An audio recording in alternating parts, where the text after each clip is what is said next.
Samahan po natin si Kabakang Arnel Corpus sa kanyang pagbabahagi ng kaalaman sa paggawa ng silage para sa ating mga baka.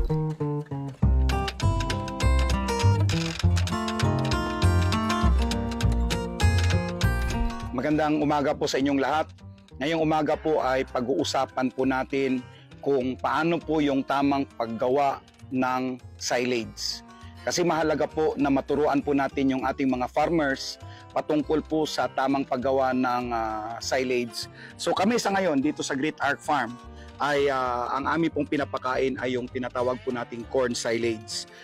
Mayroon lang pong 4 na bagay na lagi po nating tandaan sa paggawa po ng silage. Maging ito po ay mais, sorghum, or napier.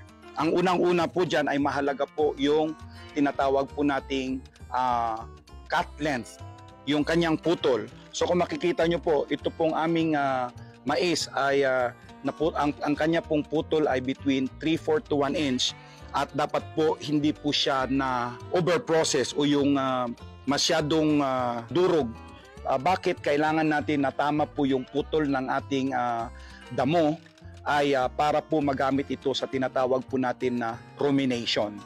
Mahalaga po kasi sa ruminant animal, sa baka, kalabaw, karniro at saka kambing na mayroon po silang yung tinatawag po nating nginangat-ngat o yung rumination kung tawagin.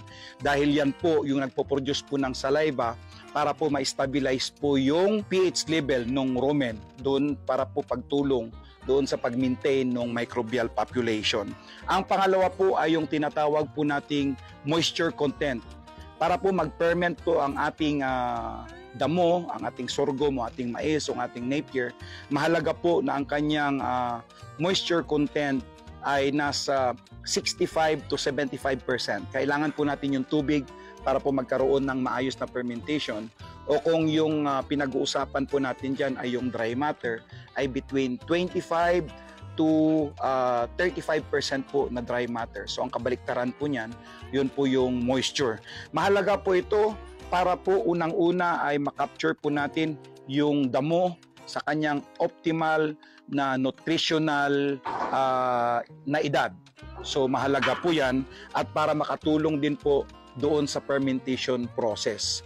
Ang damo po, pag sobrang bata, ay masyado pong mataas yung kanyang moisture at nahirapan po tayo doon sa fermentation process.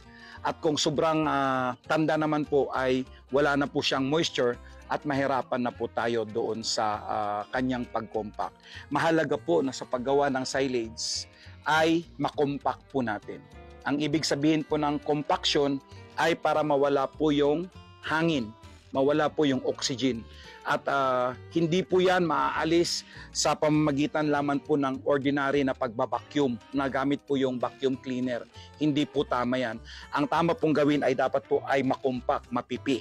Kaya ang ginagamit po natin ay yung traktura mismo ay ang ginagamit po nating pangpipi doon sa ating mga silage para po mawala yung hangin. Panghuli po dyan ay yung sealing. Kailangan po ay masil po natin ito ng maayos para po hindi mapasukan ng hangin. Marami pong salamat.